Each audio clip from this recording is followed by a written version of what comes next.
Welcome to the special Darien Board of Education Facilities meeting, Thursday, March 11th, 2021. Our first item on the agenda is a presentation and discussion on solar panel proposal from Advanced Energy. Dr. Adley? Okay. Good morning, everyone, and welcome. I believe we have a representative from Advanced Energy Efficiencies. Adam Patrick, I think, will be joining us shortly. We're excited about the opportunity here behind the scenes. Mr. Lynch, Mr. Riddle have been working on the potential for green energy, and that was something that the board had indicated that it would be interested in pursuing. And there's a wee bit of history of what has come before. Ox Ridge is going to be all hooked up, so to speak, conjugate for solar also. So this is an opportunity that we have to pursue essentially solar on some of our buildings. And this is an opportunity this morning just to hear that particular proposal. It's sort of time sensitive in some ways with the ZREC opportunity that exists, and there's a window of opportunity for that. But we're pleased this morning to be able to make a short presentation, and I'll ask Mike to give a wee bit of context as he's provided most of the work behind the scenes. So Mike, will you just give a wee update to the board on what we're going to see? Sure. Just a little background. We have two solar systems already, one at the high school and one at Ox Ridge. They're both very small. They've been in service since 2009. So we have been reaping the benefits in a small way for a number of years. And in 2018, the town sent out an RFP for a solar project. And the timing of that project just didn't match up with the timing of our roofing projects. We actually ran a study for Tokenique School, and it was found that the cost of removing the panels to install a new roof and putting the panels back on would cost more than the amount of energy we would save at that building. So we switched our strategy and decided to pursue solar opportunities as new roofs were put on our buildings. And so we have a new roof on this building. We're going to have a new roof on Holmes and Hindley this summer. Next summer, Royal. So this project mirrors our new roofs being installed. And so we're also contemplating a slightly different approach than the town. The town used an RFP. We have a state-approved vendor, ABS, that is they're our energy management equipment vendor, and we've worked with them on several lighting projects. We did the hallways at all the schools have been turned over to LED lighting. About half of our exit signage is now LED lighting with emergency light backup. They're also approved as our sole source vendor for our energy management systems with the state through the Ox Ridge building project. So the timing of this proposal, using this energy management firm as the lead consultant, is going to follow our roofing project outlined in the capital project.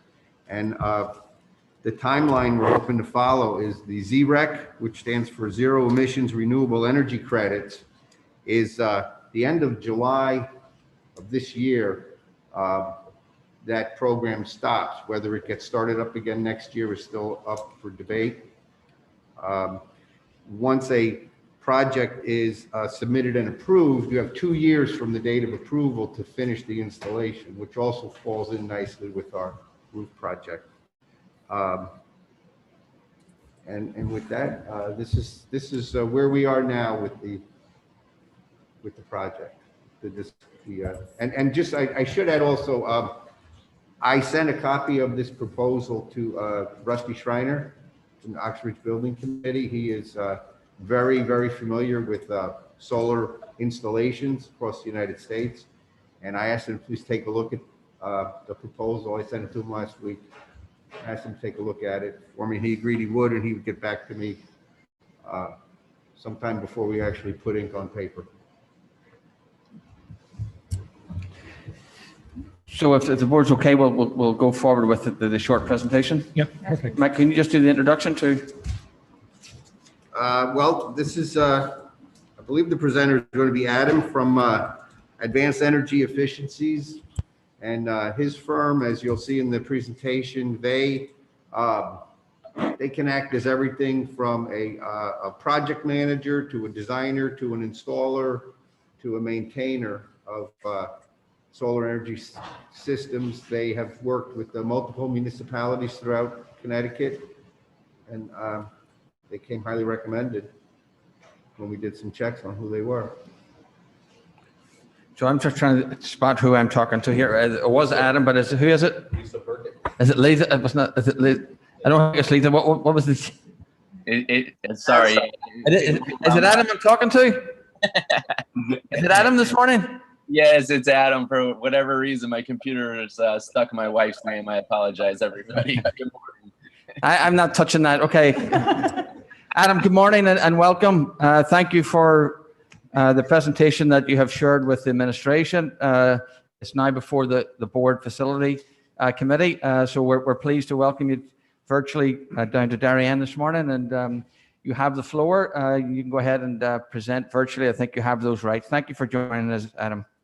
Thank you, everybody, and good morning. And we really appreciate this opportunity to speak to everybody today in the town of Darien. One of the things that you'll see here in the presentation is basically the mission statement, and the mission of all of the communities that we're working with is to steadily move to a smart and green energy practices throughout the community.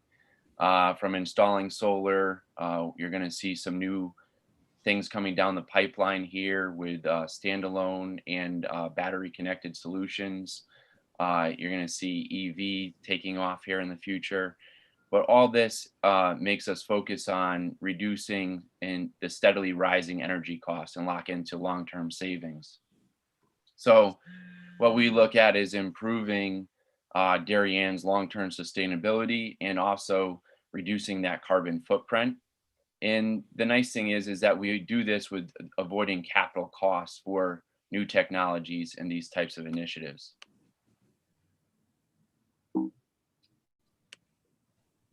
The objective is to present this to the Board of Education and to for the board to understand by the end of the presentation, and some of the things that Mr. Lynch was touching on is the ZREC mission, zero emission renewable energy credit. And we looked at the Henley Elementary School, Royal Elementary School, Holmes Elementary School, Middlesex Middle School, the central office for the Board of Ed, and Oxbridge Elementary School. Just so, we know that there are different timelines for all these. We are making some assumptions throughout the presentation, but the main thing, on the timelines.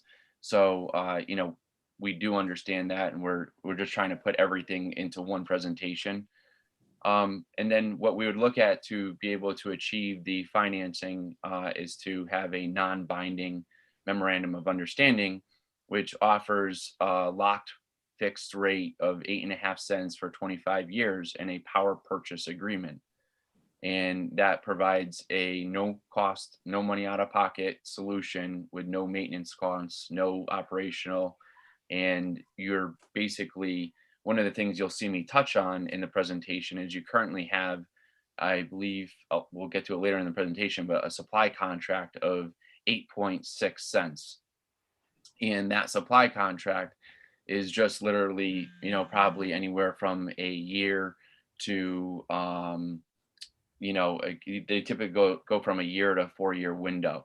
Well, now this would be able to basically have your supply delivered from your own roof behind the meter. So now it's actually going to offset some of those delivery charges, and it's fixed for 25 years. As Mr. Lynch touched on, we have successfully worked with multiple school systems adopting renewable energy practices. We do assume the role as a project developer, or we act as a owner's representative.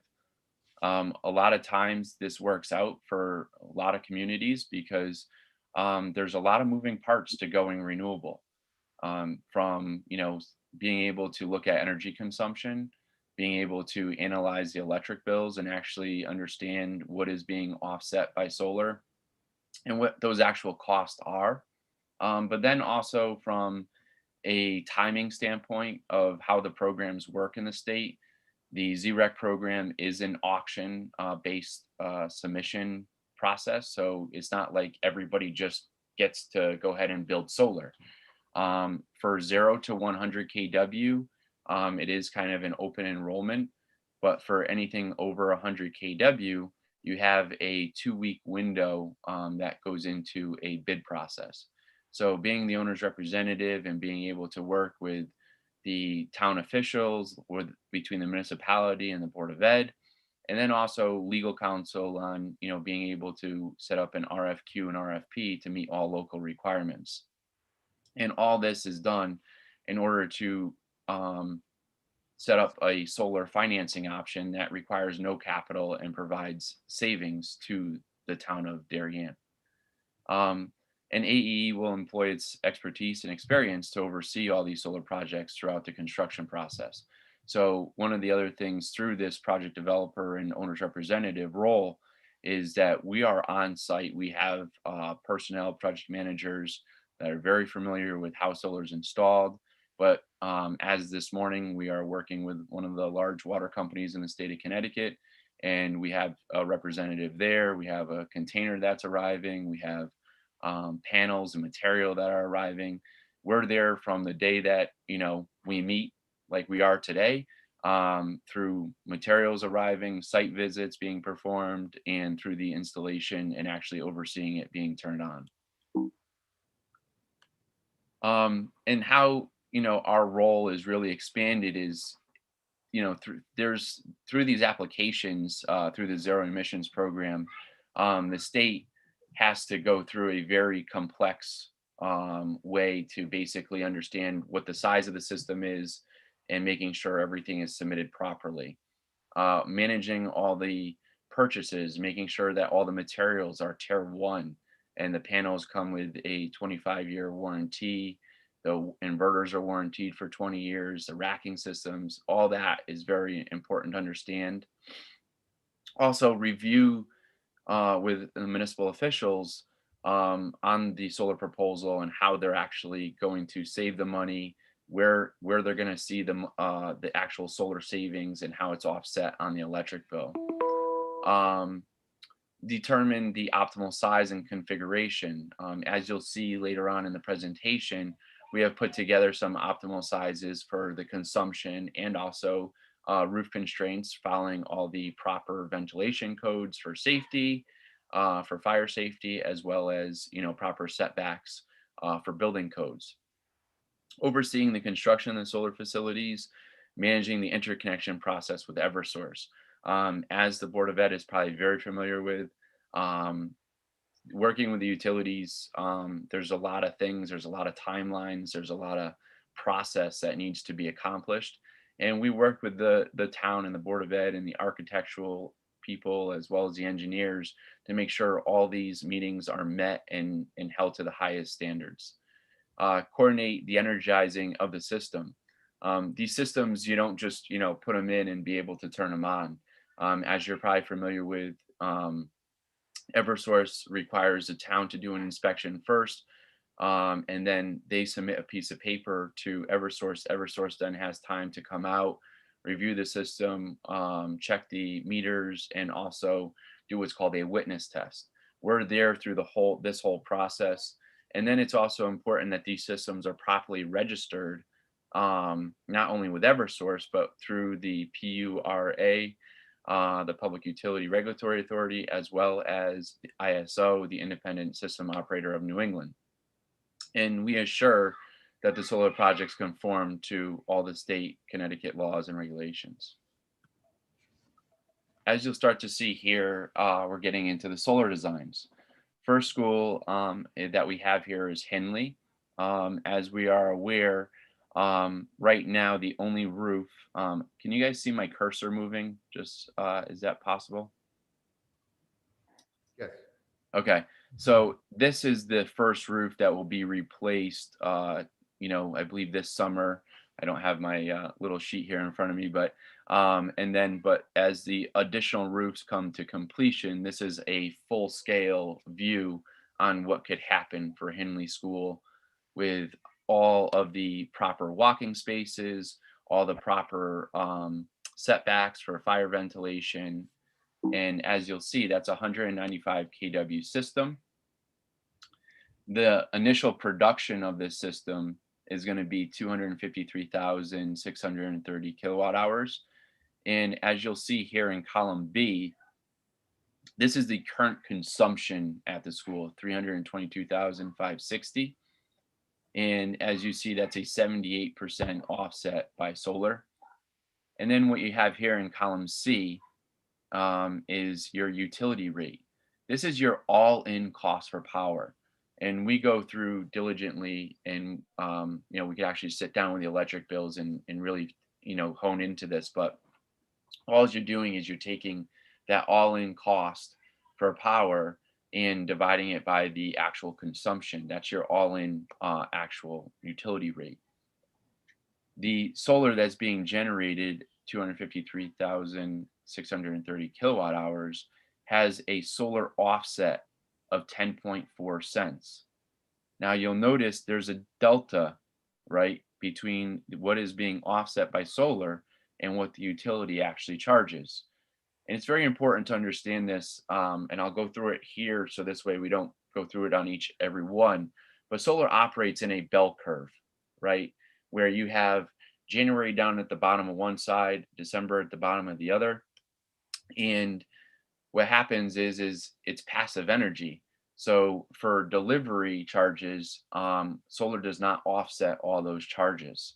So that's why you see there's still about 7 cents here in delivery charges that solar cannot offset.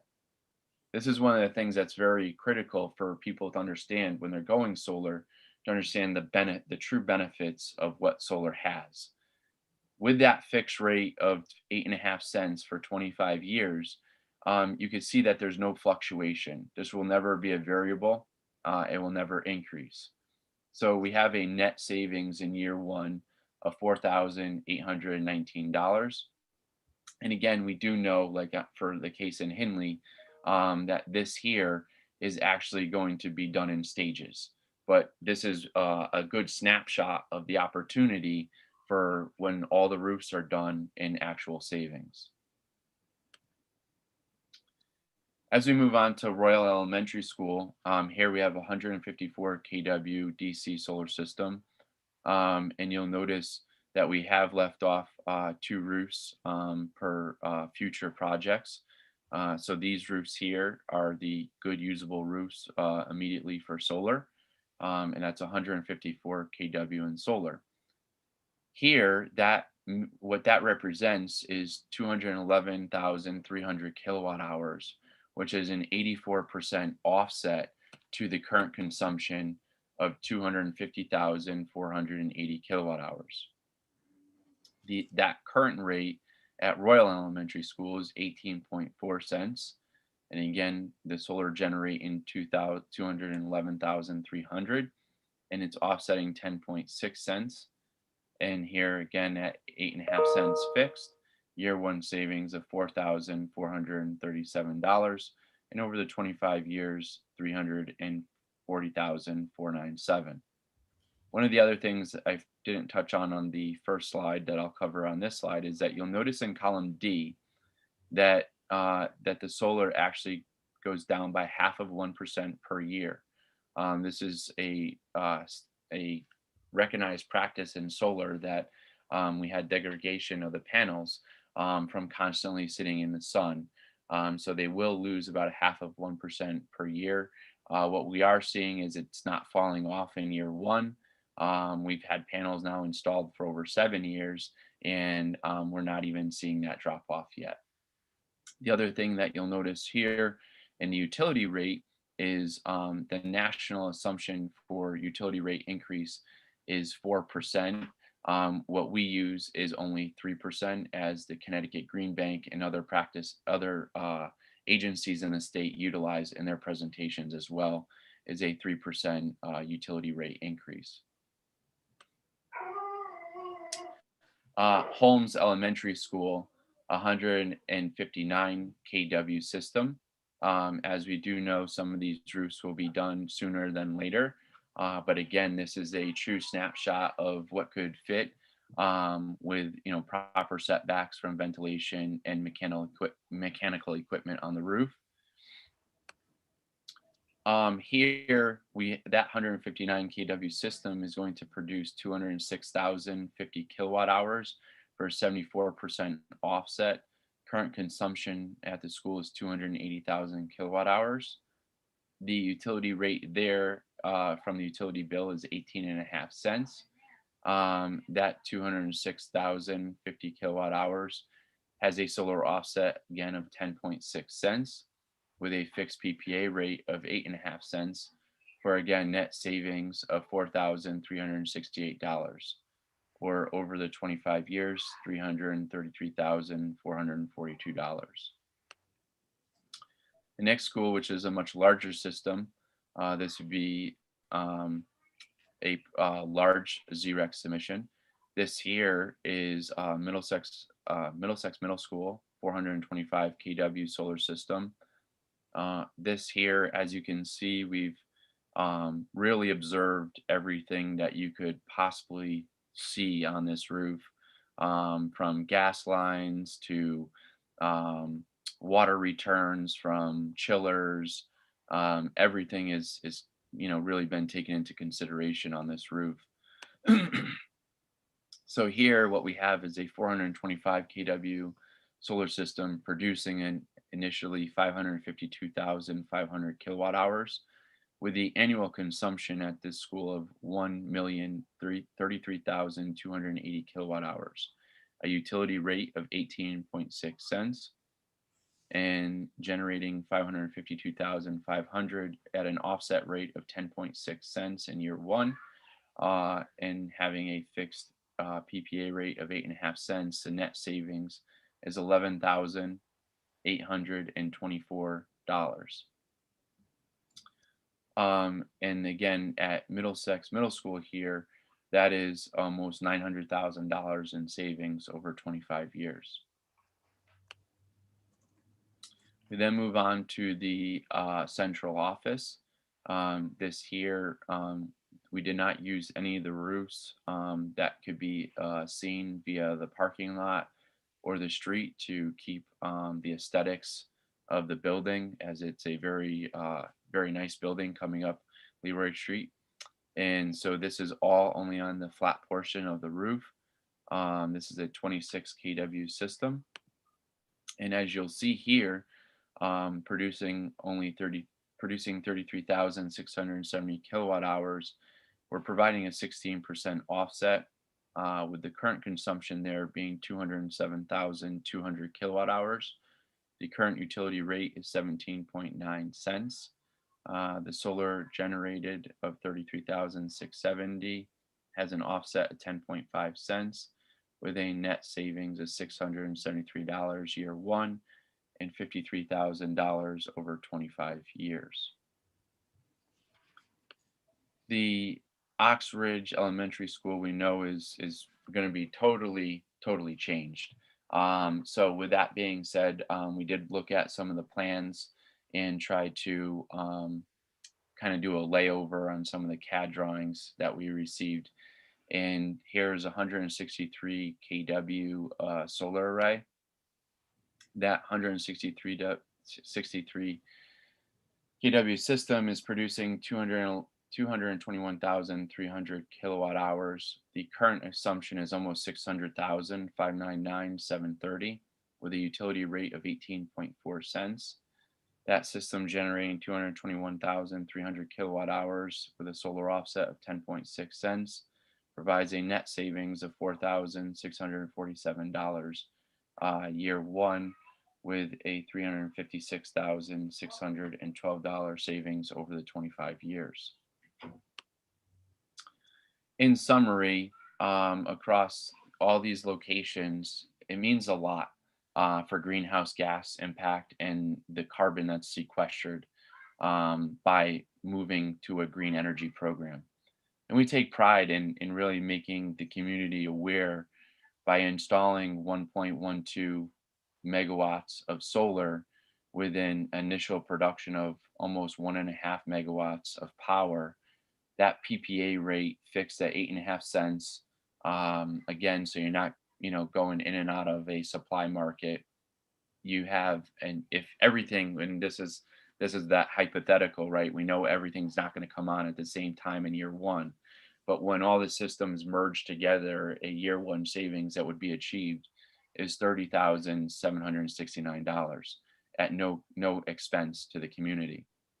And over the 25 years, $2.3 million in savings, 1,045 metric tons of CO2, and carbon sequestered equivalent of 1,365 acres of forest being planted.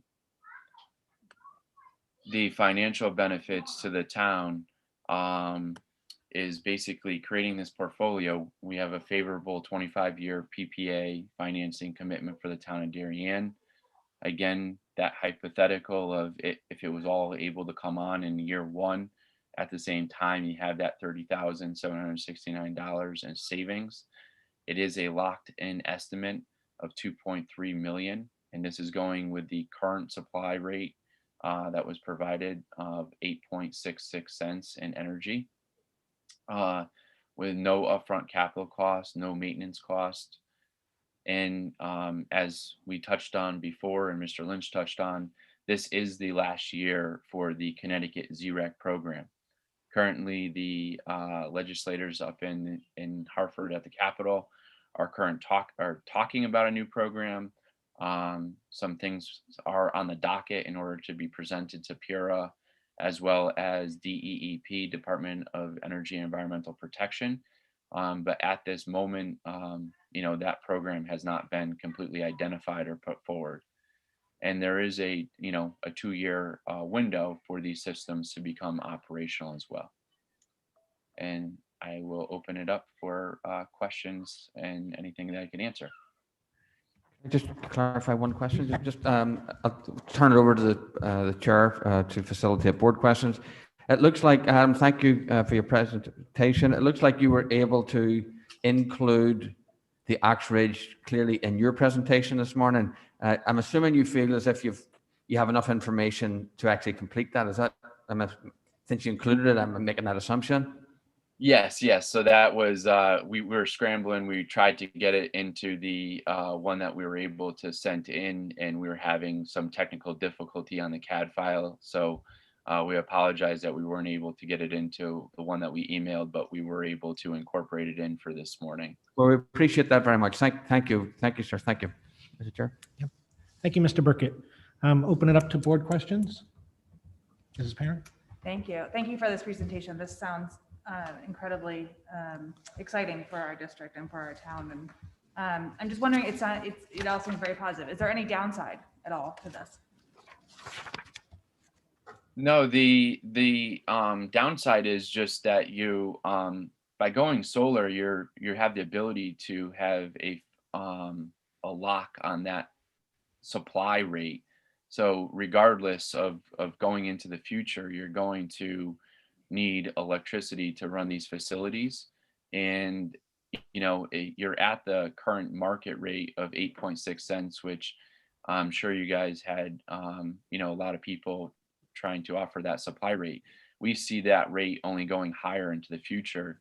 And by the solar investment being done, the investors are committing to being able to, lock in that rate of 8.5 cents.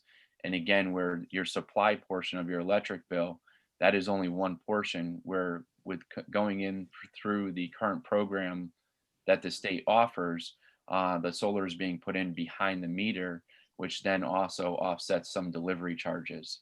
So there's a higher benefit now by being able to lock into this rate.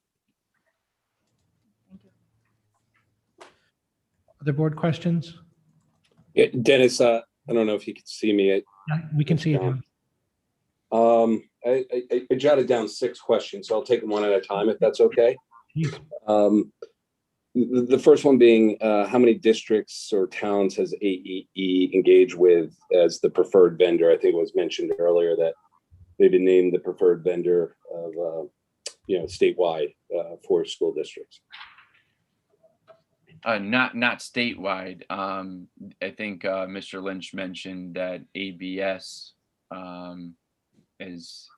Mr. Lynch, do you want to clarify the first portion of that? Yeah, ABS is a preferred vendor for the Allerton energy management systems that we use in the buildings. And the state has approved them as a sole source vendor for the energy management system we have designed into the Ox Ridge project. And Advanced Energy would work as a subcontractor to ABS.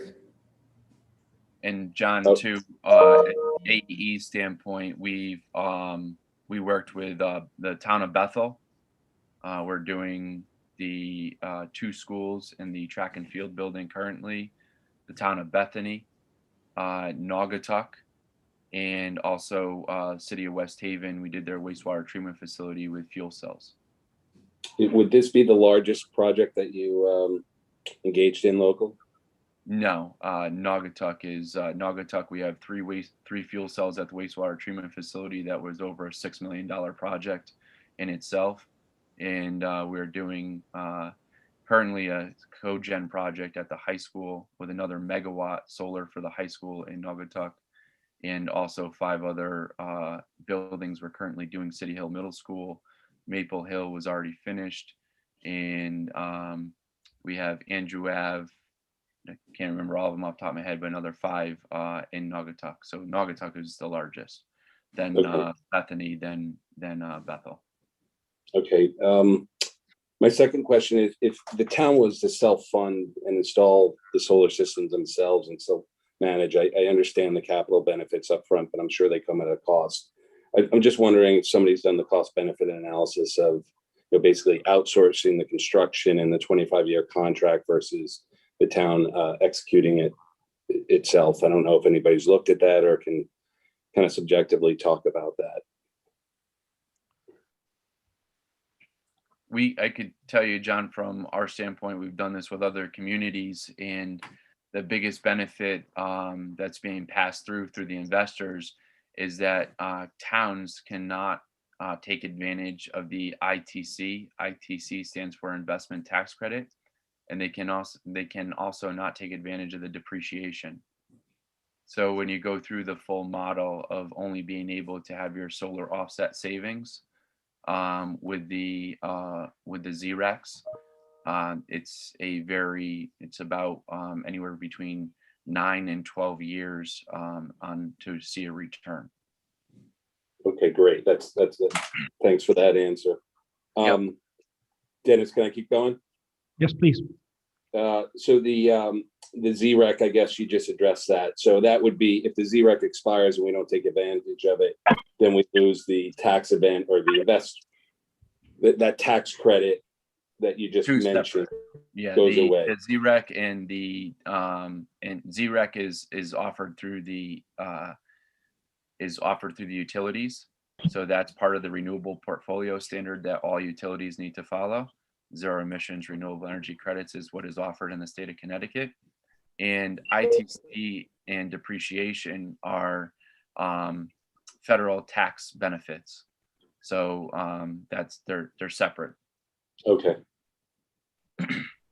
In the assumptions that you outlined, there was no kilowatt demand increase amongst our schools or our facilities.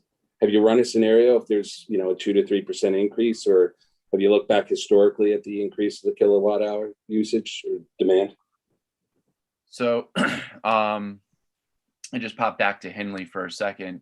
Can you just maybe want to understand your question and have something? So if I look at column B, current consumption goes out 25 years and it's basically stable at 322,560. I'm just wondering, is that consistent with the past? And you know, like Thank you. Yeah. Okay. it looks So like a conservative assumption in terms of savings. 30, we did 36 months, and we took the non-COVID time. So this is Right. prehistoric data, pre-COVID. So this is going from February before COVID to a year before, you know, basically going backwards, and then also the year before that. So we had access to look at that that consumption. The utility allows you to go 36 months. And Was there any growth? well, then we ran into COVID, so it's actually been down. No, understand. I guess Okay. what I'm saying is No, there a natural increase in consumption, you know, No, over time as we plug in more devices? No, not Okay. it hasn't. Yeah, I mean, are you going to see a 1% to 3% difference here and there? Yes. Could that be just from, you know, the temperature, you know, and running the, you know, we've had a colder winter or hotter summer, you know? Okay.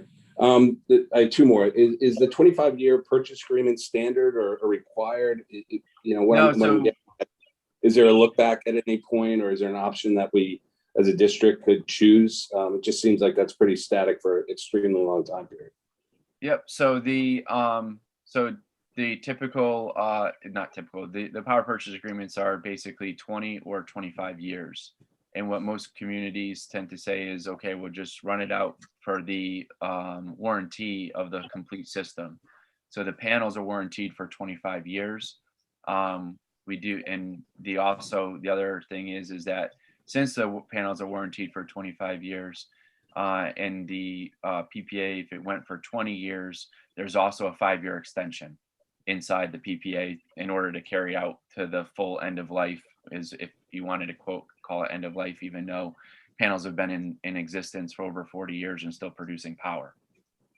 So, you know, that's just something that is basic modeling that even the Connecticut Green Bank uses, 20 to 25 year. And we run out the models for the 25 because, you know, most customers have that ability to extend it for the 5 additional years. Okay. And my last one is for Mr. Lynch. It sounds like the life of the solar panels in the roof might match up 25 years, 30 years. Is that your understanding, Mr. Lynch?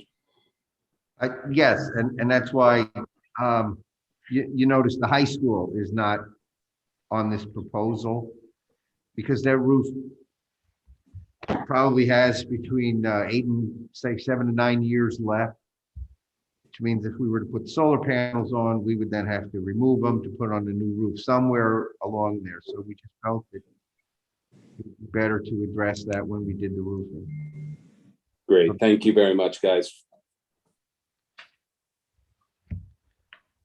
Hey, Dennis, just Mr. Brown. question. And there was a reference earlier. To the MOU. I was just wondering if that's something that could be shared. If we could take a look through that, just to understand some of the contingencies and how things map out in the agreement. Yes, absolutely. Thank you. Mr. Cini stole most of my questions as well, but I do have one is, on the sheet, it says AEE can assume the role of project developer or can act as the owner's representative. How do we determine that? And is that the board's job? Is that the first selectman's job? And what is the difference exactly between those two? It's more or less, it's really, it's more or less, project developer is really part of the owner's representative position that we take. When we say to separate them, you know, it's like, you know, if you didn't want us to basically help and do more of the understanding and work with the community in order to put everything together, a project developer is just going to come in and want to build the project. They're not going to want to do all the nuts and bolts behind the scenes to make sure all the proper applications are done, make sure, you know, everything's done. That's where basically it's to the benefit of the community. Sorry, get some back. To do the representative model where we're actually able to, you know, work with the community and make sure that all the proper steps and processes are followed. Okay, thank you. And one last question, maybe to Mr. Rudel, and I didn't realize this when we go through our budget, but Oxbridge consumption is so much higher than the other elementary schools in similar sizes, I'm assuming. Is that just the age of the building and partly why we're rebuilding? Yes, exactly. We did not do any of the LED lighting upgrades in the corridors Okay. because we knew the building was going to be significantly altered or removed. Its ventilation system is from 1966. It's never really been upgraded. Wall. So yeah, Okay. it's got a big, cost per square foot right now. Excellent. But that number and that thing you're looking at, the column B for Oxbridge is an estimate of the new building. Okay. But just to answer your other question, the current Oxbridge does consume more per square foot than Any others? the other, except for Tokenique, because Okay. Tokenique has the air conditioning system. Any other questions or? Yeah, Adam, a fairly elementary one from me. Is there any variable reason that the solar generated could change from, I don't know, I'm looking at Henley here, 78 to something else? And if so, I know it's not a virtual net metering system, so do you get the credit for it or expense of it? And then the other question is there anything, since it's pure regulated, is there anything legislatively that would influence any of the rates or anything potentially, just so as people know the exposure or not? Thank you. Yep. So to the first question regarding solar offsets, any of the roofs that you see here that might have had additional space on the roof basically allows, so for like Ox Ridge in existence, you can see there's a lot of open space that is available.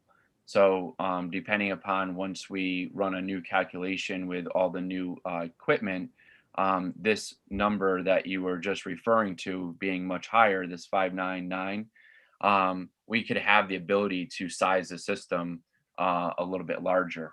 So what we would do is, maybe go in for a larger AC KW, and this is part of where our knowledge comes in on the ZREC submissions, in order to say, well, if the footprint opens up or there is more space to utilize, we could increase the size, which then provides a larger offset in consumption. Okay. And then as far as the Pura goes, the state is currently having all sorts of discussions at the state level as far as what the new program would look like and how it would actually roll out. There's multiple discussions on whether it would still be behind the meter, whether it would be go to more of an in front of the meter type of program. So there's a lot of things still being worked out, and that's why right now we see it as anything behind the meter is a much larger advantage than being in front of the meter, because when you're behind the meter, you're actually offsetting those delivery charges. But assuming you lock into like a PPA, there's nothing that Pura could do technically that would change that model once we've agreed to it. That's all I'm asking. Oh, yes.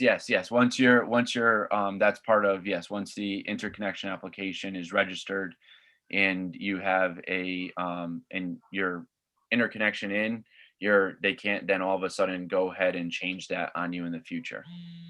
Thank you. Mrs. Parent? Just thinking next steps, what is the board being asked to approve ultimately? So we have to meet this particular time frame. So we would have to bring this to the board. We would have to complete whatever we have to do with the town, and ultimately it'll be an approval to go forward with the process. Mike or Rich, if you want to fill her in any more than that. No, that's pretty much it. I mean, like I said, we have Rusty Schreiner. He's looking over the proposal right now. There's going to be some refinements to the actual size of each of the units, especially what would be proposed at Oxbridge. And then we would present it to the board to get their approval. I'm sure before approval by the board, they're going to, I'm going to have discussions with Ed Gentile and the town. And, I'm sure we'll be talking to their experiences with this project, similar type project, their costs, what they like, what they didn't like about it. So there'll be another report back on this proposal. So given what we were doing with the other project, I actually didn't think we would have a window to actually present this, but it seems that we do perhaps have a window if we want to avail ourselves of it. Great. Any other questions? One quick question. Sorry. Go ahead, David. The estimated net savings over 25 years, the $2 million, and I think John touched on this a little bit. That number, can we discount that back or get a sense of what the actual cost is, just for transparency's sake? Or the true savings, I should say. Excuse me. So just so I could understand the question, David, are you saying if utility rates do not change over the next 25 years? No, I'm saying what's the net present value of the $2 million savings over 25 years? Yes, we could get that for you. Great, thank you. No problem. So I'm sorry, Dennis, just to be clear, what is the time frame that we're looking at? I mean, I'd love as a committee if we had another shot to kind of look at the MOU, get the feedback that was just referenced from Rusty in the town before we had a board meeting. But if we have a time frame, then I guess we can't do that as a committee. Right. I don't know if Adam's answering that, or Richard, do you want to answer it? So I think the expectation is we want to bring this back to facilities in April for a kind of another go around, and then a discussion on the board. Well. Okay, perfect. Thank you. Any other questions or comments? Seeing none. Thank you, Adam. Hi, this is Diane Boston. If you don't mind, I'd like to ask a few questions. I sit on the Oxridge Building Committee. Please. Yes. So first, I just want to clarify with regard to Oxridge that it's also a early learning program. So the scope of the energy use in that facility in the future will be somewhat different than the existing building, because there's a consolidation of an early learning program on that site in addition to the elementary school. And then second, I just wanted to note that the engineers on the project had laid out a solar system for the new school and had come up with a much higher number. I think it was 305 kilowatt system as opposed to the 163 one that's laid out here. So I think that really needs to be looked at a little bit more closely and addressed. I think there's a lot more potential. And I think it's important also just to raise the question of whether we should take one step further on where we apply the solar to the public buildings, to the school buildings, and kind of step back and think, do we have maybe a broader goal of trying to get closer to 100% solar? And could we add to these locations parking structures, maybe at some schools? I know there's been some discussion about that in the past, but I think that would be something worth just reviewing as to whether we might set a goal of zero energy use at some facilities, using additional solar locations outside of the roofs. So I think that's an important part of the conversation to consider. And then one other note that I had, sorry, I have my list here, is that I think, I'm sure Mike Lynch has done this, but it's important to consider future plans for the elementary schools. There are some plans in place, or plans that have begun, to assess changes and needs and roofs that might be removed. And perhaps those have been given some consideration, but until we've hired an architect to do the work on those elementary schools, we don't exactly know which parts of the elementary schools are going to be removed, where we're going to have additions, where we have, again, potential for future solar. So that is an area too, I think, that should be addressed. Well, the last part of your question, Diane, we addressed what the assumed removals are going to be. The two libraries and the 1958 edition, the first grade wing at Royal. But, too early to tell the size of the additions. So we did not include, we didn't try to take a guess at how big those areas would be.